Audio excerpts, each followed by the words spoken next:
Heather, you could argue that the diversity delusion was kind of the beginning warning / critique of woke before that was in the main zeitgeist of forced hiring practices, admission standards, and how it brings down everybody.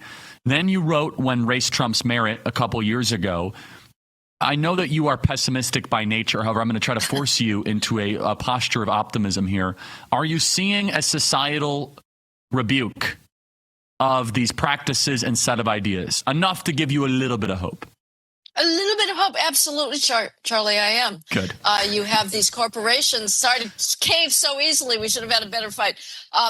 But, you know, the reaction to the Penny verdict and the reaction to the assassination of the healthcare CEO, that makes me more pessimistic again. But nevertheless, clearly we've had corporations that have said, okay, we went through the charade of pretending that we're racist organizations and we're going to, increase our percentage of blacks in a completely unrealistic way, given the academic skills gap. And many of them now, have thrown that aside. So that's a very good sign. And the election obviously was also a very good sign. I didn't see that one coming. My pessimist nature means that I've lost 4 steak bet dinners on the outcome, which I'm very happy to pay up because I always believe in being pleasantly surprised rather than disappointed. You optimists get so much disappointment.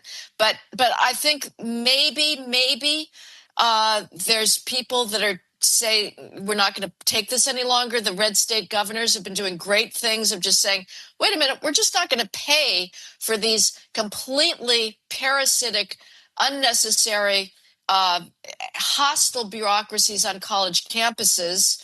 And the federal government, assuming Trump isn't assassinated, I'm enough of a pessimist that I worry about that. But J.D. Vance would take over. He'd be a one, unlike Harris, there's somebody who's actually ready to take over the presidency. But anyway, we shouldn't be talking about these dark matters. But he's now got the anti-white male ideology in his sights, whether it's going to be Jay Bhattacharya removing all the race and gender preferences from scientific research grants, Stephen Miller, who's going to go after the regulations that excellent. Are hostile to white males. So it's possible that, especially if we had 12 years in the White House, we would get at least this insanity out of government. So that's only 2 minutes remaining here, Heather. Just can you even be more specific? Office of Civil Rights now staffed by Harmeet Dillon. We have Stephen Miller. We have a whole all-star team of very technical, capable people. Russ Vogt, of where you think we can really fight this race, diversity, DEI Leviathan that has been strangling the country. What can we do?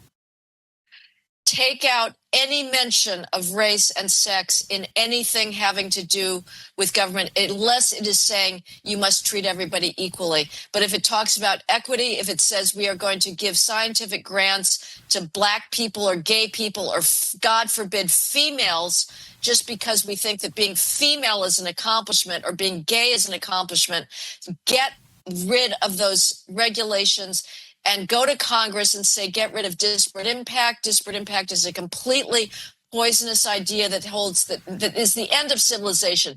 Disparate impact says that if you have a standard of behavior that says you will be law-abiding, and that has a disparate impact on black criminals, you get rid of the standard rather than saying, how about you obey the law? If you have a standard that says doctors have to be qualified to practice medicine, if that has a disparate impact on minority applicants, you get rid of the standard because it has disparate impact. We got to get rid of that concept. I had not heard about Harmeet Dillon. That's you breaking news on this show, Charlie. That's fantastic.